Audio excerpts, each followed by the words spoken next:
diesel Srirama Gautami motor boat షికార్ గోదావరి అవతలి ఒడ్డున పరిశుభ్రమైన వాతావరణం పరిశుభ్రమైన శ్రీరామ గౌతమి మోటార్ బోట్ షికార్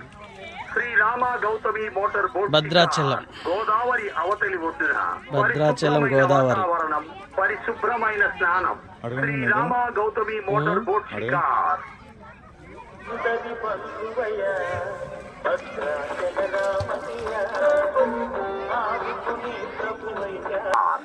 శ్రీరామ గౌతమి మోటార్ బోట్ షికార్ గోదావరి అవతలి ఒడ్డున పరిశుభ్రమైన